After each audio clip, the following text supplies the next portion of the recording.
Je m'appelle Rosimane et je suis photographe. Je vais explorer des sujets assez graphiques, assez burlesques, parfois violents. Et j'aime bien rajouter une douceur, un bouclier contre la réalité. J'essaie au maximum que mes photos ressemblent à des peintures ou du dessin, de les patiner pour vraiment m'éloigner du réel. Et puis je trouve que l'aspect pictural, ça offre une dimension plus large, plus onirique. Dans les peintres qui m'inspirent énormément, je pense à Olga Boznanska, Degas, Mancini, Lautrec évidemment.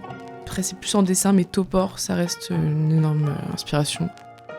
La réalité, c'est quelque chose qui doit être vraiment général, comme des règles, enfin c'est bon, ça nous enferme, mais l'aspect pictural, moi ça me permet de m'échapper. Quand je vais au musée, que je vais devant une peinture d'une vue d'un appartement, la fenêtre, elle va avoir une certaine forme, le siège, il va être d'une telle manière dans l'espace.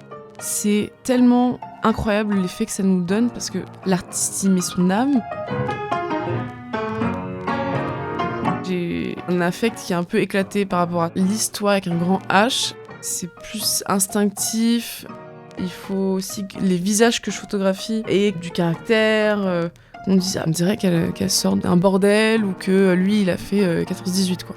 Donc je fais sûrement des anachronismes, mais en même temps, c'est aussi sympathique. Ça rend la chose aussi contemporaine, légère et pas forcément sérieuse. Dans mes photos, j'utilise énormément d'objets, comme des masques, des instruments, des perruques. Et ils racontent quelque chose, on les manipule d'une certaine manière, on les détourne aussi de leur utilité première. Et ça me permet d'enrichir mon récit et de jouer, en fait, tout simplement. Le rendu passe énormément par la lumière. Jadis, les intérieurs avaient plutôt une lumière jaune. On ne pouvait pas faire comme maintenant des lumières très blanches. Donc je garde une lumière jaune. Ça crée tout de suite une ambiance, une atmosphère particulière, assez chaude, assez intime. J'aime beaucoup aussi shooter dans des miroirs au mercure. Notre reflet est dédoublé, donc c'est hyper beau. Ça permet aussi de donner une autre perspective. Ça m'est arrivé aussi de casser un objectif. Ça crée un très très très très beau flou qui se faisait tout autour de la photo. Et ça, c'est des petits accidents. Ça remplit de joie parce qu'on s'y attend pas et voilà, c'est magnifique. Moi, j'ai commencé la photo avec des autoportraits. Je suis née femme dans un corps de femme. En tout cas, moi, je m'identifie à ça. Et donc c'est mon premier outil finalement, c'est celui avec lequel je me déplace, celui avec lequel je vis, je danse, je mange. Et souvent je vais terminer à poil, c'est très libérateur en fait. Le corps féminin sous toutes ses formes, il m'inspire énormément, je le trouve vraiment facile à photographier.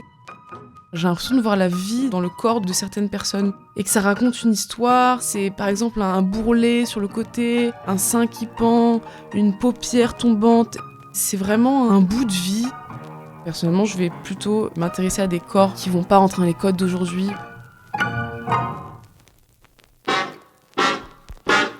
C'est une photo que j'ai faite avec Maxime, qui est une excellente costumière, danseuse. Elle m'inspirait énormément. On dirait Isabelle Adjani, elle a un visage vraiment de poupée.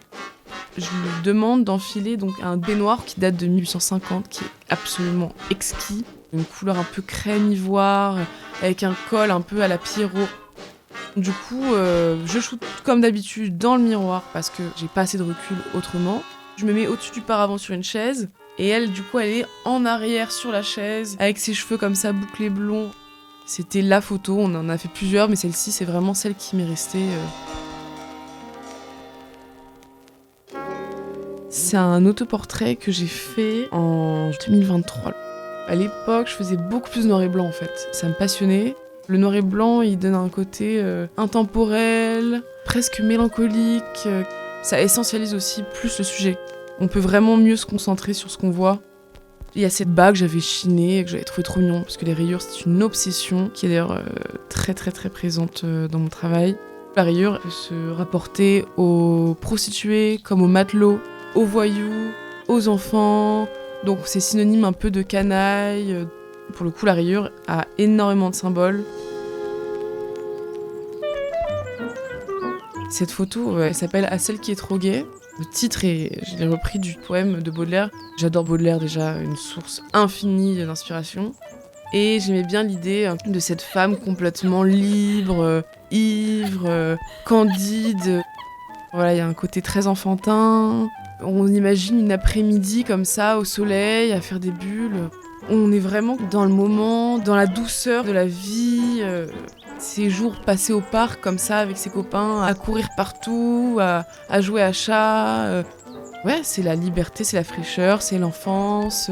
On laisse à nouveau place à l'imagination et on s'abandonne à la vie. Dans 90 ans de vie, on va avoir à faire des tragédies, des joies, donc notre corps vit avec nous, quoi. Moi, étant plus jeune, on m'a toujours dit « Ah, mais t'es grande, et ton nez, et ceci, et cela ».